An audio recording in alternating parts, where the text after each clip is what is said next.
Hey, Sije. Hey. How are you today? Really good. We're in Bayside right now. Yeah. Definitely a different environment from the last video. Yes. So what's been going on with you since then? Since then, well, I'm sober now. I'm in Camilla's in inpatient rehab. I got clean off fentanyl on the 1st of January. But on the 8th, because I went to the hospital, and then I got released on the 7th. And maybe on the 8th, I did some other drugs, just a little bit. But I don't really count that. I guess it counts. So I clean off fentanyl for a month, but on the 8th of February, I'll be clean off of everything. Are you taking Suboxone or anything like that? Yeah, and other meds, and other medications.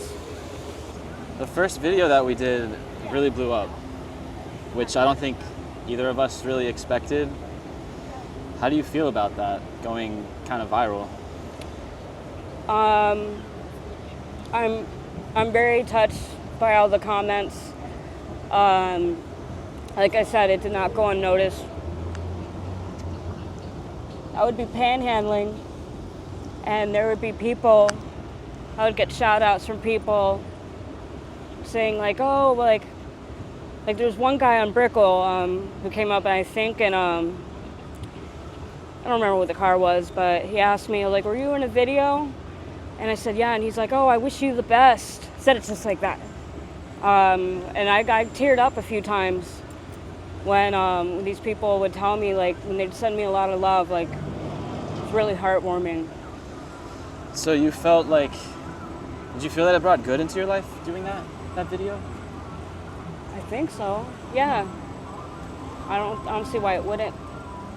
Not that I'm not grateful, but I don't think I acknowledged it at first. I definitely noticed it, but because I had, my own shit going on. But I notice it now. Now I'm looking at the video, I'm looking at the comments more, I'm replying more, because I'm more open to things, a lot more open to things.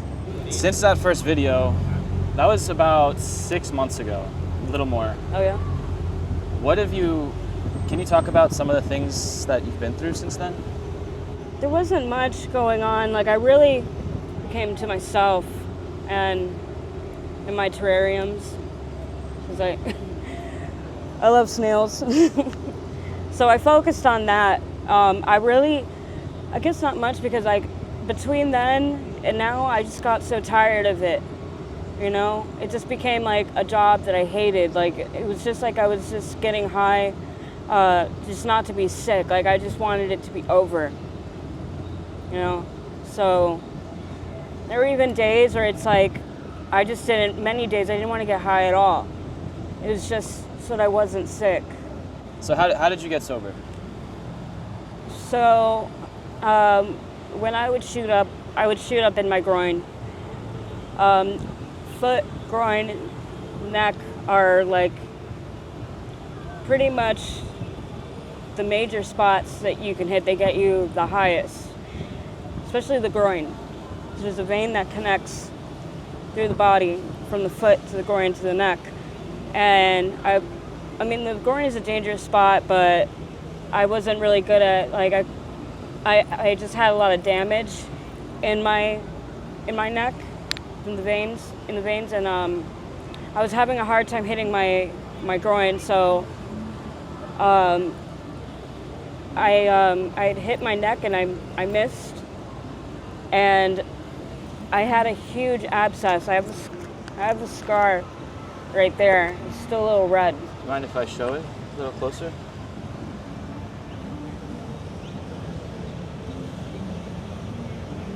And it had gotten really swollen at first. And then whenever I have an abscess, I'd get charcoal, because charcoal makes everything come out to the surface. That's what they use when they pump people's stomachs during an OD. So where I had an abscess, I put charcoal on it, and it would become a head, and the head was like bigger than a golf ball. And then I would hit on this groin, and I was letting that heal. So I went on this side, and I guess when you have an infection, your body becomes more prone to infection. So then I had another abscess on the groin on this side, and I could barely walk. So I was kind of like, I was staying in a bando. I was pretty much just like dying in there, like sick with fevers, and then I just like I got really scared. Like I knew that I had to take care of it because like I didn't want to die, you know. And so I did my last bag to get me walking. I brought myself to UM. They did MRIs on me, and they drained both of the abscesses, and my doctor told me that he found a blood clot on my lung, and he said that it could lead to a stroke or heart surgery. And that was when I told myself, like, this stops right now, because that's what happened to my mom. And I saw how my mom suffered for 10 years and how her life ended through her stroke and the relapse of the stroke. And that was my biggest fear. My biggest fear is to end up like her. So I was just like, this ends today. So I was in the hospital for 8 days. I was cold turkey. They had me cold turkey for 4 days, and then they had me on Suboxone for the remainder. And I had bacteria on my lungs from using dirty needles, and they thought that I might have tuberculosis, because actually tuberculosis is big on the streets. It's homeless people are very prone to getting it. Actually, I didn't know that. I thought that was something that only happened like in medieval times in like 1800s, like before the early 1900s. I had no idea about it. So they wanted me to like give like phlegm samples, but it's like everything was very clear. So they said, okay, we're gonna stop the whole tuberculosis investigation or whatever. So they released me. I smoked a little bit of crack when I got released, and then I went to sleep under my tree where I had my last camp, and someone came up to me and said, "Oh, do you want to get another rock?" And I said, "No, I'm going to bed." I panhandled some food. I fucked up a pizza. And next morning, the first thing I did was I got up. I went to ID Exchange, and they do the referrals to get me into Camilla's. And they had actually told me no. But a friend of mine from the streets just wasn't having it. And they said, like, and they told him no again. And they're like, look, this is life or death, like life or death. Like she's clean, she's detoxed, she's on Suboxone, like, you know, he's like, I'm afraid she's gonna relapse, you know, and like I can pick up fentanyl, and it's like I really felt like if I picked up again that I would die. Because, you know, it's a whole nother task, more steps to just getting back onto it. And when you're completely clear of it, everyone dies. Everyone overdoses the first time they do fentanyl, you know. And he said, you know, put her in the lobby, let her sleep on the couches in the community room, which I call the chill room. You know, let her sleep in a chair somewhere. Just like, don't let her on the streets. And they found an extra bed for me in someone's room just for the night, and then they cleared out another room for me the next day. And I've been there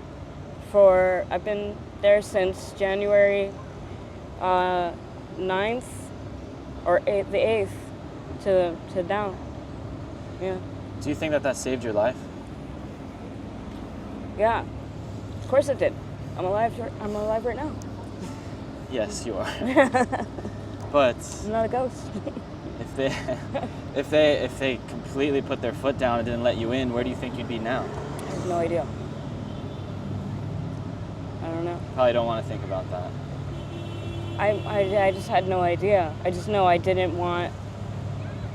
I probably I don't know. It's just like I think about how I was just so done with it. Like I was just over it. I think I would have waited. Yeah. How is treatment going for you now? Really good. Yeah? Yeah. Yeah, I'm doing great. People tell me I'm doing great. I have a good clinician. I go to NA every night. I'm grateful for it. Like when I was on the streets, like I don't think I had more than like 10 or 15 meals. And I would just eat candy, drink soda, and eat ice cream every day, and that's what happened to my teeth, why my teeth were so bad. And, you know, some people say, like, oh, why don't you just brush your teeth? And it's like, you know, some people on the streets were just giving up, you know? There were times where I wanted to die, you know? So I didn't care about my upkeep. But they help with that. They fix your teeth. You know, I've seen some people with amazing results, so I'm going to get that fixed. So and once my teeth are fixed, I'm going to conquer the world. So they're going to repair your teeth? Yeah. At Camilla's house? Mm-hmm. Through their program. That's incredible. Yeah. They give you rapid housing as well. There's some people that have been there for a really long time through the rapid housing, and they've been there for like, one guy's been there for 14 years. And he has his apartment through them, and he still goes to NA. So is that your plan, to stay there as long as possible, or do you have plans to relocate at all? They say take things in baby steps. One day at a time? Yeah, mm-hmm. Yeah. How is your thinking now? Where's your head at now compared to when you were out there using? Not as selfish in terms of the people that were there for me. I had no idea that so many people were reaching out for me, that like all my best friends were looking for me, asking about me. I thought everyone just was against me. I didn't think anybody was looking for me. I thought I was completely alone, you know, and you know, on the streets, nobody is your friend, and not everybody in treatment is my friend.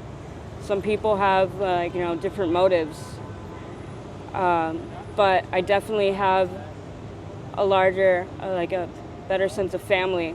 I definitely feel like I have a much bigger family now, you know. So many people reached out after the first video, you know, Yeah. people, like old friends, and just so many people like just showing you love and just really just concerned about you, but also happy to see you like on the video. And one friend told me that as soon as he found out that I was out on the streets, like he immediately went looking for me, and that meant the world to me. have you reconnected with any family? Yeah, I'm back in touch with my brother and my sister. What was it like reconnecting with them? Friends and family? It's awesome. Yeah. Yeah, when I got back in touch with my brother and sister and they came to pick me up, like they just drive up and they're both smiling, and that I was just so happy to see them. You know, my sister looks beautiful. She's fucking beautiful. My brother looks amazing. They're such great people, and not like they weren't good people, but they've grown up to be like just so incredible. You know, like I have like nothing but good things to say about them. Like my parents did a good job when it came to their kids, despite, you know, their flaws. And somebody had given me a phone. Someone from the streets gave me an extra phone, and it's not connected, but I can use it on their Wi-Fi. And I was just like so excited that I found out I could use it under Wi-Fi, and just got back in touch with all my friends, and just couldn't believe like that they were telling me that they came looking for me or asking about me. You expressed in that first video kind of liking to stay to yourself and preferring to not be, so in society. So what's your stance on that now? Do you still feel as against that, or? Not against that, but I'm still a little scared.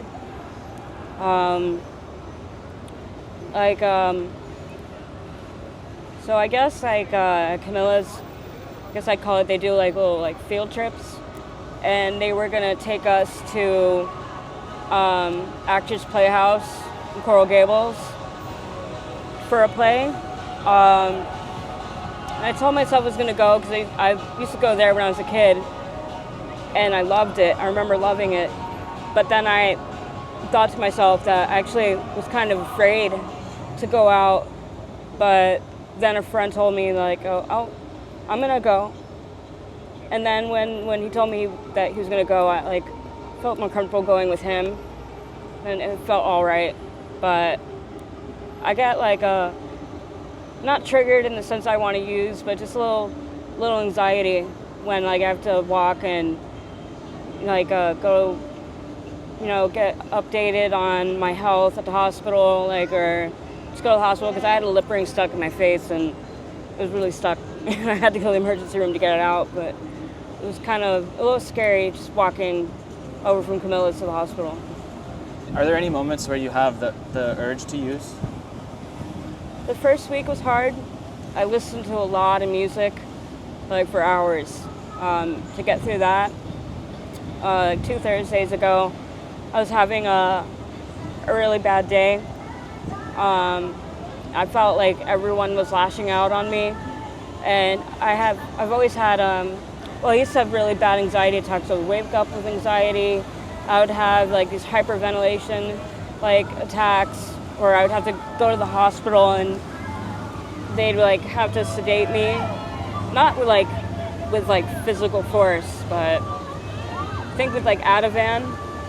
And then somebody, my old boss, like I was having an anxiety attack in his office. They told me to go to the office, and he came into the office and he spoke to me like I was a normal person, like I wasn't a freak. And he says to me, are you having an anxiety attack? I'm like, yeah. And he's like, is this how you breathe every day? I said, no. He's like, breathe like you breathe every day.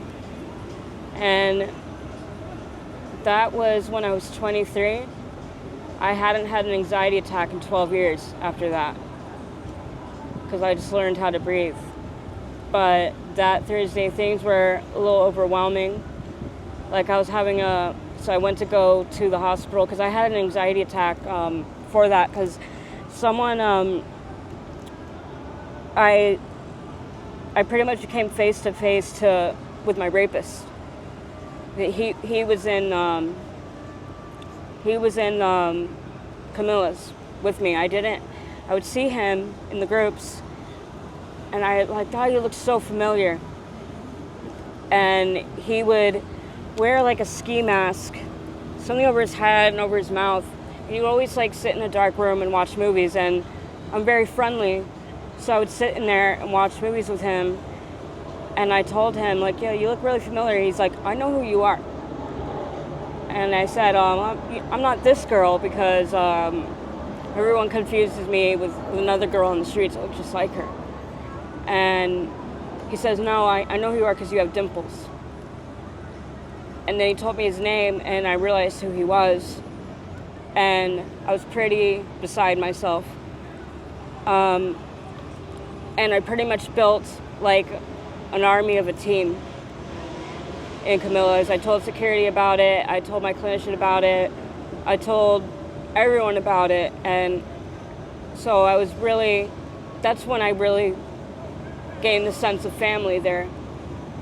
And he pretty much helped me get himself out of there, because he confessed in a group that he had put his hands on a woman in a wheelchair and that he didn't have any problem putting his hands on a woman, and it was caught on camera. Staff had gotten involved, and my case manager, Jesse, he's the bomb. Like, he went upstairs, he went up there, he checked the cameras, interviewed people, and he went up to his floor like a bull and told him to get the fuck out of there.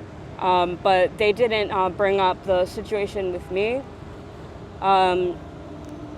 because they wanted to, protect me and like my safety,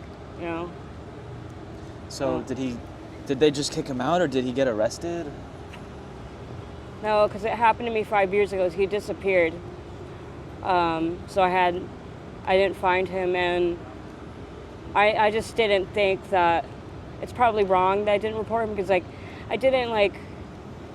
just didn't think police would believe me, because they just don't take homeless people seriously.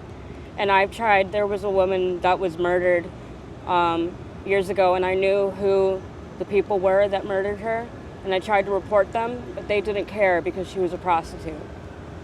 And that's a big problem with how people view the homeless. They don't see the homeless as people. So did you face a lot of mistreatment out there when you were out there? By police, by regular people? Everyone. Not so much the police, believe it or not. There's one officer that I wanted to thank him for being so lenient with me. Like, he put me, no one could ever find me on the streets. That's why, so many people reached out and no one could find me, because I was just so hidden. So I got a lot of trespassing.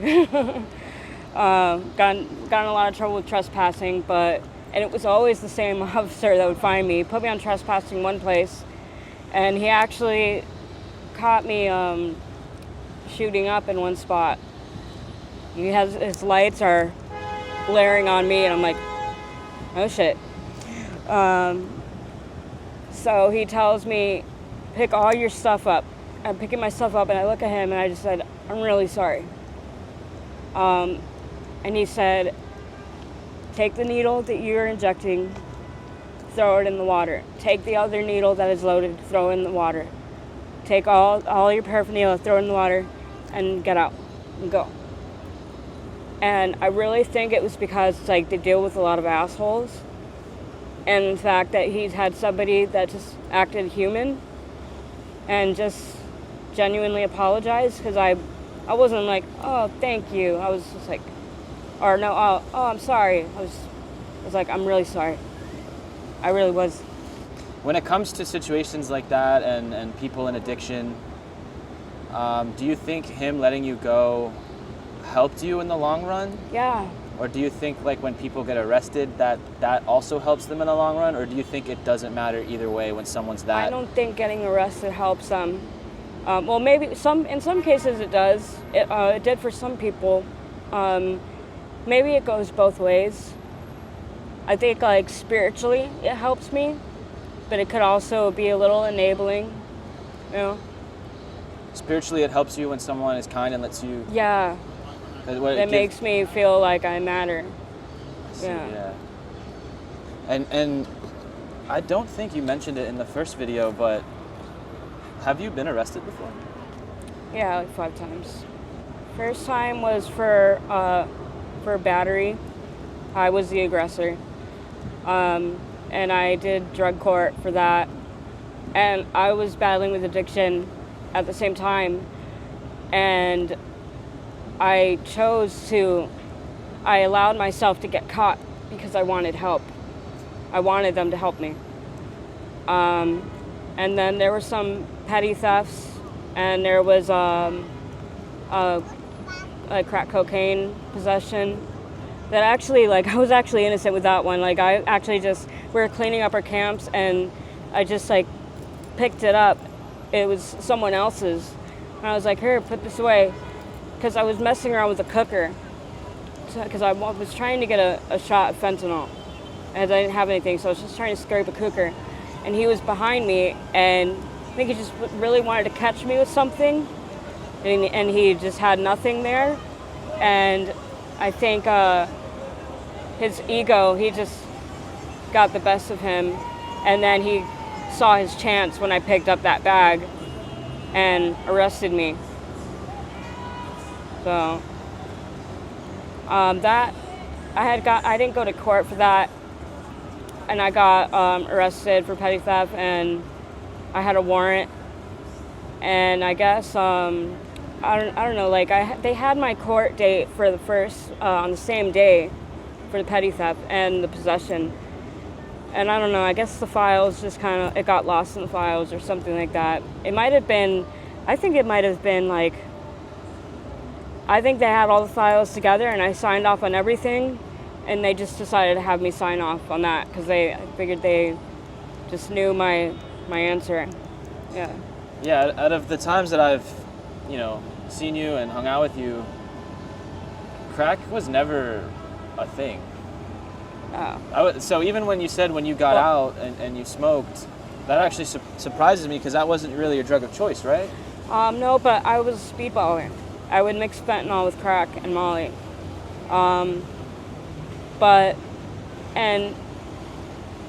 This doesn't even pertain to me. A lot of people do this. Like whenever we get out of jail, we all just feel like smoking crack. Yeah. Why do you think that is? That we just want to get high right away, but we're afraid to overdose on fentanyl. We just wean ourselves back on, just like weaning ourselves off. I want to ask one more thing about the situation that you confronting your rapist. Mm-hmm. Was that the same man you talked about in the video? No, it happened 2 times. Yeah. I'm really glad that everyone had your back and got him out of there. Yeah. The way I saw it, I was upset about it first, but I just saw it as that was my opportunity to close that chapter in my life and become stronger. So you got some closure from facing him, in a way. I guess so, but not so much because it's I really would want him off the streets. But I believe, karma and God will take care of that. You mentioned kind of rediscovering God. Yeah. Do you want to talk about that a little bit? What's your relationship like with God now?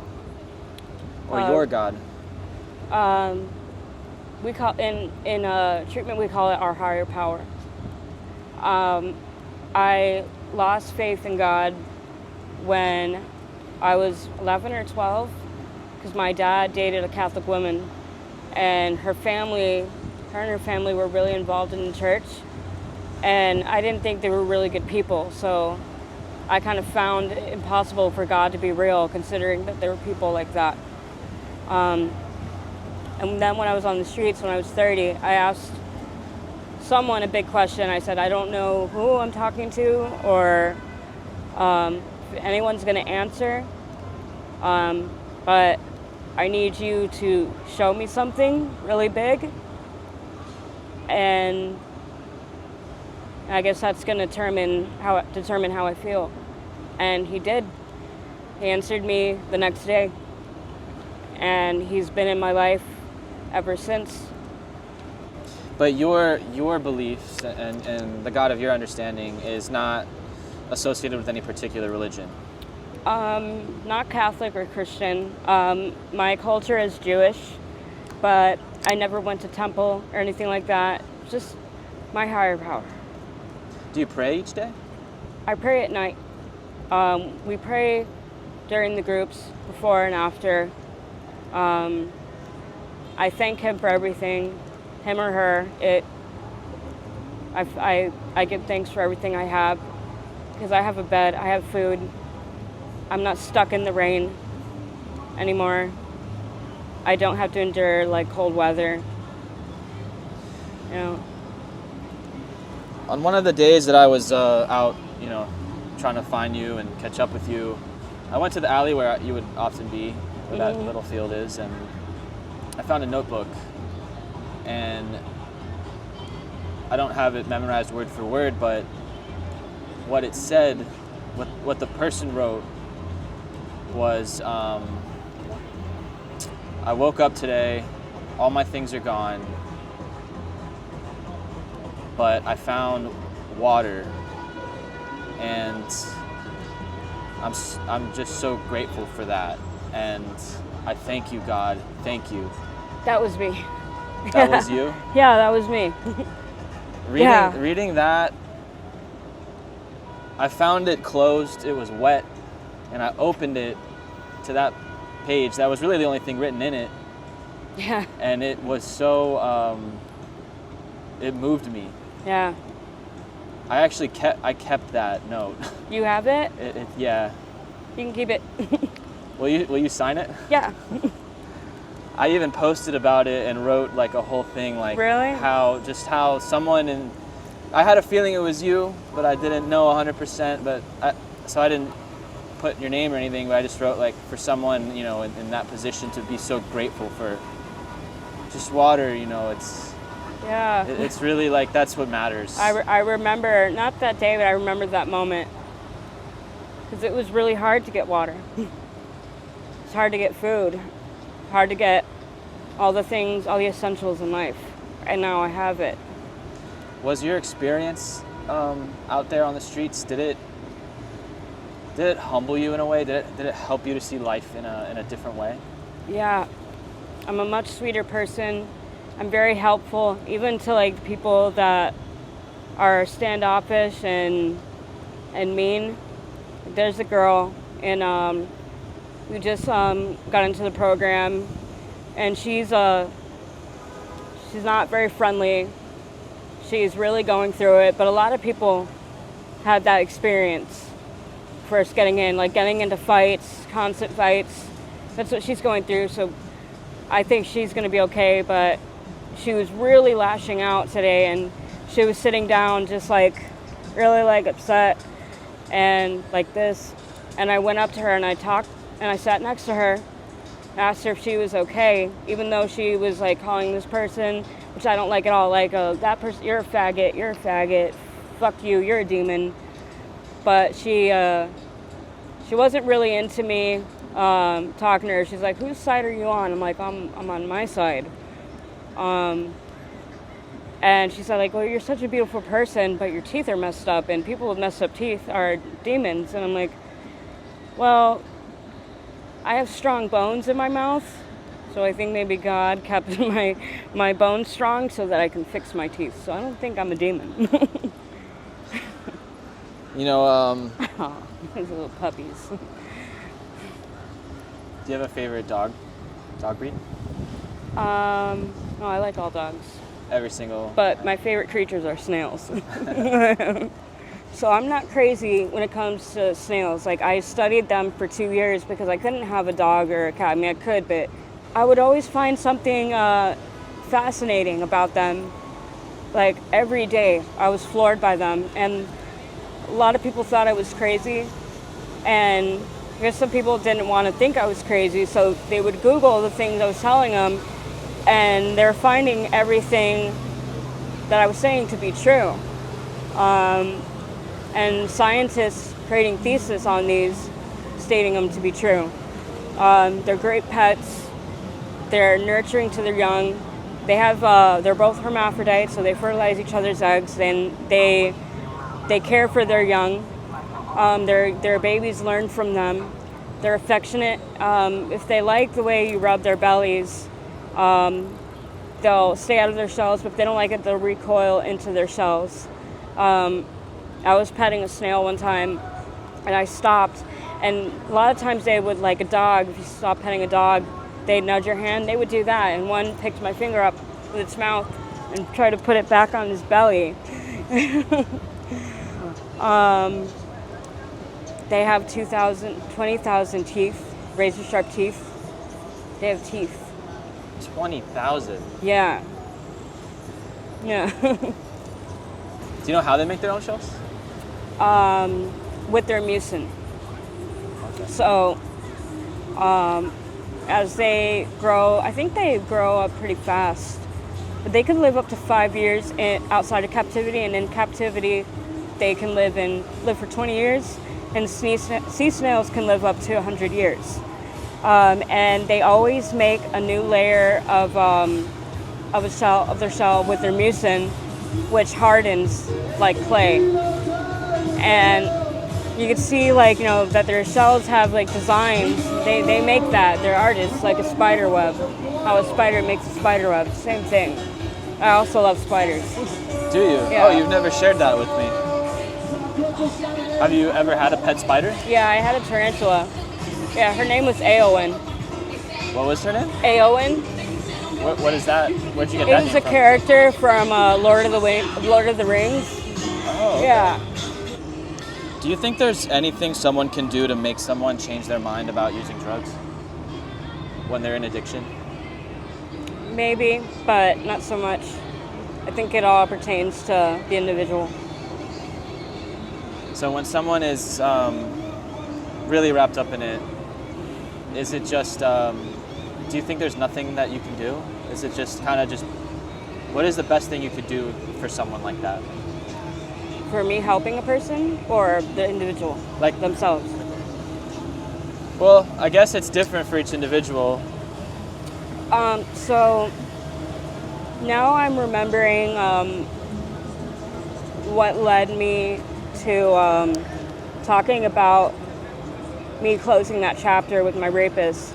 You asked me about maybe if I had wanted to relapse at all. And there was so I'm going back to that now. So 2 Thursdays ago, I was having a bad day, feeling like everyone was lashing out on me. And so the reason I brought up my rapist is because I had a bad anxiety attack. I was feeling like shit, and I had security call paramedics because I didn't know what was going on with me. It was really intense. So they had given me a prescription, anti-anxieties, which I didn't pick up. And then that bad Thursday, I was having really bad anxiety. So I rushed to Jackson or to get my prescription, Jackson Hospital actually. And as soon as I walked out the door, I told myself that I didn't think I was going to go back in and that I wanted to relapse, but I just reminded myself that what they say in NA is that this isn't going to be easy, and for the progress that I've made and for all the help that I got getting that guy out and how well things are going, that it just wouldn't make sense for me to just mess up, and just going back to all of that and just how much I hated it, I just don't want to do that all over again. Can you explain the psychology behind that or kind of the mindset behind that? For people who haven't experienced addiction on the level that you have, having had the chance of getting out from such a dark time in your life, why do you think someone would want to jump back into it? Maybe because they're not going to their group therapy. Maybe they're not going to NA, and they're just relapsing on negative thoughts. And it's not going to be all cupcakes and rainbows, but it's NA is going to help with that. Your therapist is going to help you with that. Your team is going to help you with that. But it's if you're just reminiscing on, oh, I did this, I did that, all this shit happened to me, then you're probably going to go back to that. So it's aside from just going to group therapy and NA, there's things that you can do, positive things you can do, you can eat better, you can exercise, you can work on your passion, you can journal about what you've been through and your progress. Are you doing all of those things? Yeah. What are your passions now? Singing. What kind of singing? I've always been able to sing jazz, and my voice has healed a lot. I don't know if that's even before I was on drugs, maybe I just never tried it, but And I've had witnesses, so it's like, if I say that I can do this, it's not just nails on a chalkboard, but I can sing opera. And that comes from the pain. I think that's what it is. I think that's why I can do it now. It's because from the pain, you know. I don't think you can sing opera unless it's like you really feel the passion. Do you have a favorite opera singer? No. Do you No, listen I don't. to opera? I'm my favorite opera singer. Yeah. But yeah, I do. Yeah. And you listen to jazz? I did like younger. I like Amy Winehouse. Is she jazz? I mean, she's a jazz singer, but I guess she's jazz, right? I think there's some jazzy songs. Yeah. Elements It's kind of of like jazz. pop jazz or whatever. She's bluesy too. I was more into like funk and Motown. Okay. Yeah. Some like funkadelic maybe, or Yeah, I like funkadelic. me too. Some George Clinton. I'm a huge Red Hot Chili Peppers fan, Yeah, I like Red Hot Chili Peppers. and they were very funky in the early days. Yeah, they were. Mhm. Have you ever read the book Scar Tissue? No. Okay. That's the lead singer's autobiography. He was a heroin addict for many years. Yeah. That's what Under the Bridge is about. Mhm. Right. Yeah. What do you think about books like that? Do you like reading about other people's addictions or struggles? I mentioned William S. Burroughs in my first video. You did in Kerouac. Yeah, and because my dad would like keep me just like boxed in when I was a kid growing up. He wouldn't let me do anything. He wouldn't let me have friends. He wouldn't let me develop like a normal teenager. So I didn't develop I didn't develop any coping skills. And I think that really that was like the root cause to my drug problems. And so he wouldn't let me listen to like certain music because he said it would have curse words and talk about violence, gang activity. So he would tell me to read every day. And that was his mistake because he didn't considering he was actually very intelligent, he didn't consider that there were books that talked about like hardcore drugs and crazy and sex and all that shit. And that's what William S. Burroughs will talk about. So not on the sexuality, but I just wanted to live vicariously through his words, like his writing.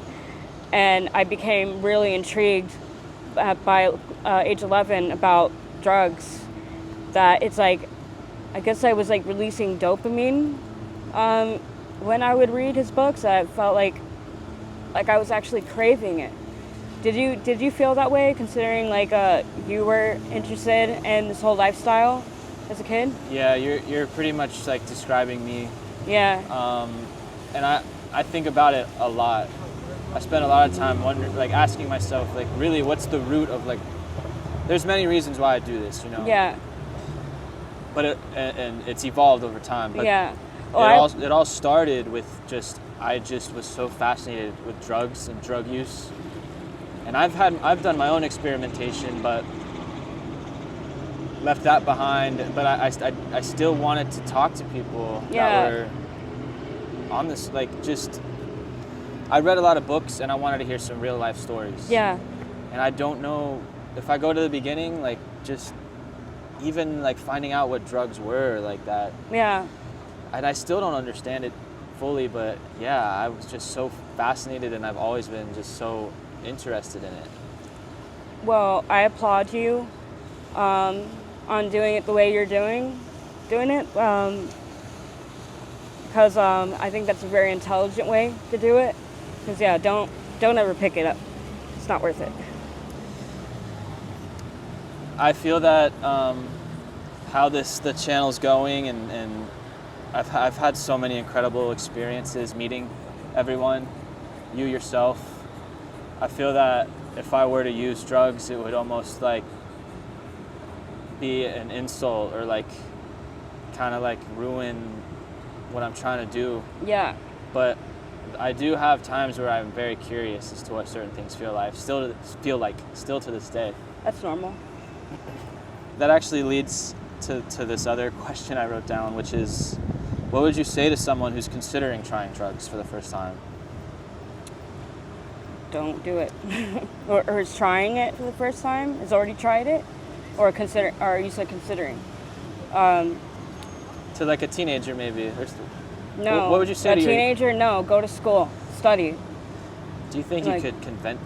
I don't think anyone. I mean, that's probably very traditional, and like I guess like a vanilla way of thinking, or I call it Snow White way of thinking, right? Yeah. I mean, I think I believe in like studying outside the box of school, but it's just, you know, your brain development as a teenager is so important, and that can, you know, stunt your development. And your mind is like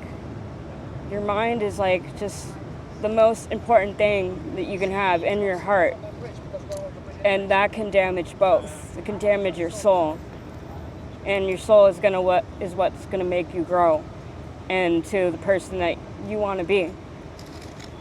And hopefully that's whatever your passion is.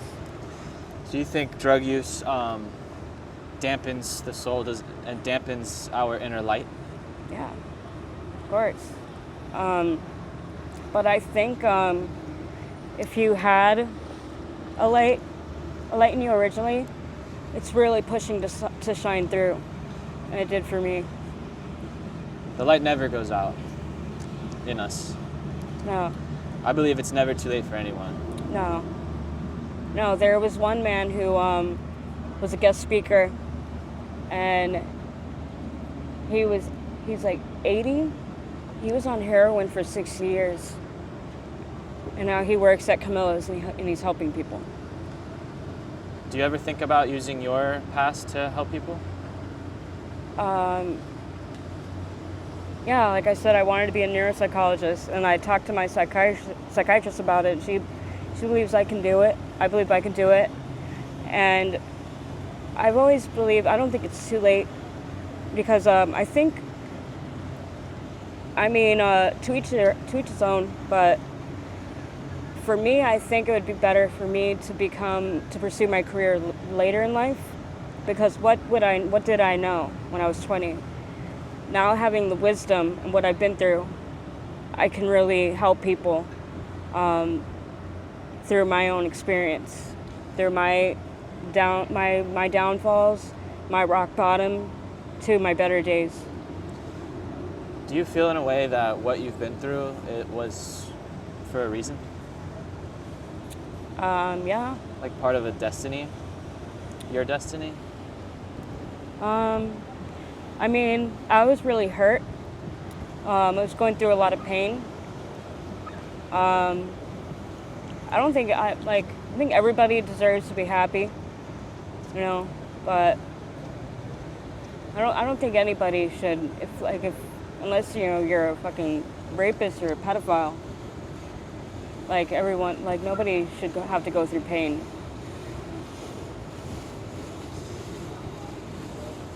There's levels, but how do we even understand what good from bad, right from wrong, happy from sad without experiencing both? Yeah. I believe in the duality. I'm really intrigued by the duality of things. Like, I used to be somebody that would always say you have to take the good from the bad, but now I see it as like taking the great from the good. But I'm never going to forget my past. But I'm focusing on my recovery. You mentioned, we talked about your musical interests, and you mentioned writing. What are some of the things you've been writing? Is there anything you'd like to share? Kind of writing. I'm writing in one journal about my past, like starting from when I was 11, like I was saying, and I've been. They have like mental health journals. They have sobriety books, but there's a lot to write with a sobriety book, and you have to sit down with your clinician a little more to work on that. But Yeah, I like the mental health book. I don't really share much about my writing. Yeah. But is it more like, are you writing down memories, or are you doing like poetry? More of like an autobiography. You're gonna write an autobiography? I've always wanted to write a book. You really should. Yeah. That would be incredible. You'll be on the shelf with Burroughs. I don't want to be next to Burroughs. No? No. Who do you want to be next to on the bookshelf? I want my own bookshelf.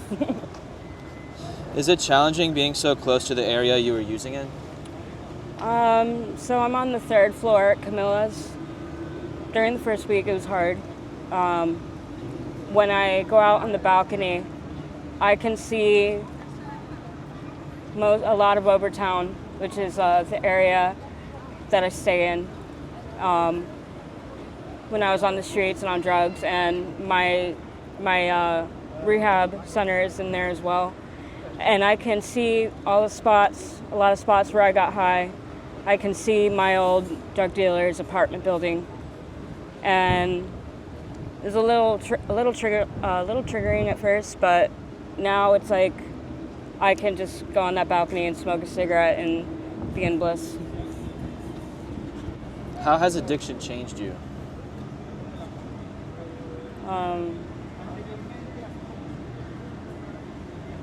I don't want to be like cliche and say I'm a better person, I'm a kinder person, because I experienced a lot of pain, and I'm the kind of person that, like, if I've been through something, I'm not going to be angry at the world or people and want them to go through it. I'd rather people not go through what I've been through.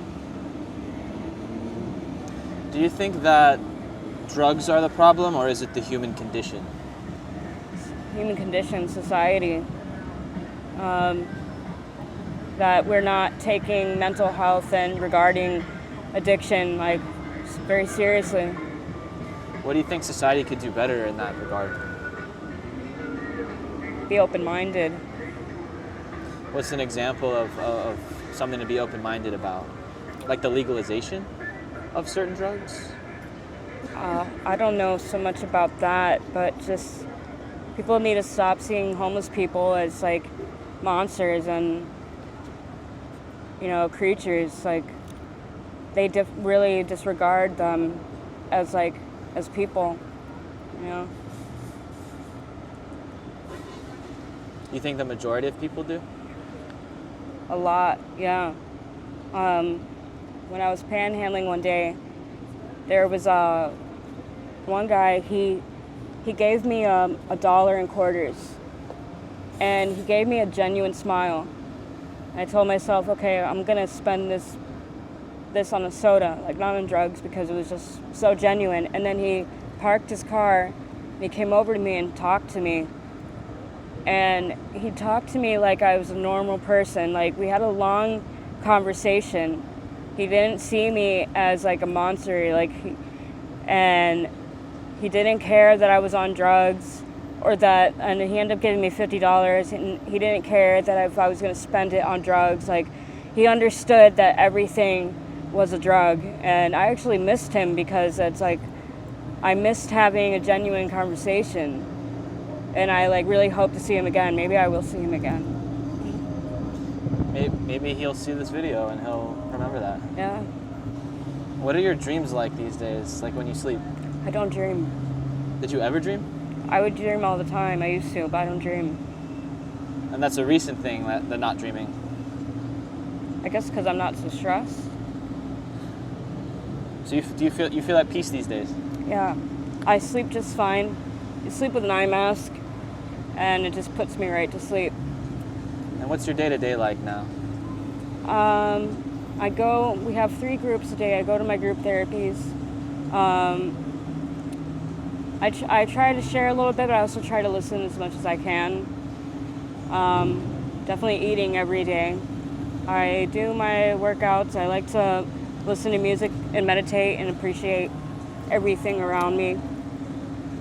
I love talking to the people in my groups or at Camilla's. It's like, it's really good just like talking to them and like laughing together. You know, it's like I've always like was just so shy and just had a hard time making friends, and I was having lunch with some people, like all of us at a table. We were all getting up, and one of them said to me, he's like, "Come on, let's go, sis." And that meant the world to me. Like I told him, like, dude, no one's ever really like acknowledged me like that, genuinely. Like it really struck me. Like in a good way, a great way. It made me really happy. So there's a lot of good people in there that you're meeting. Yeah. But like I said, not everybody there is my friend. You know. That's never the case. Like Yeah. no, not everyone anywhere is. Gotta always your tread friend. lightly everywhere you go. Just be yourself and know that you'll attract the right people for you. You have a good heart and a light within you, and that's all you need. Yeah. Thank you.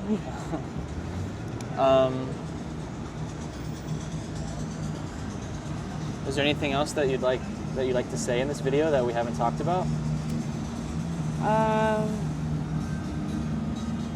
Just thank you, everybody, for your kind words. It was really heartwarming. Thank you for everyone that just shouted out from their cars that they loved me, brought me to tears, and I love you guys. Thank you. I don't see myself as like a YouTube celebrity. I feel, I'm grateful. I feel loved. Well, I'm grateful for you, and I'm grateful that you allowed me to share your story that day. Sure. And I hope to keep up with you, forever. You know. Thank you. And thank you for doing this update video too. I really am very grateful for you, and I'm happy that I met you. Me too. I'm happy I met you. All right, Sije. Well, thank you for talking to me today, and let's catch up again soon. Sure.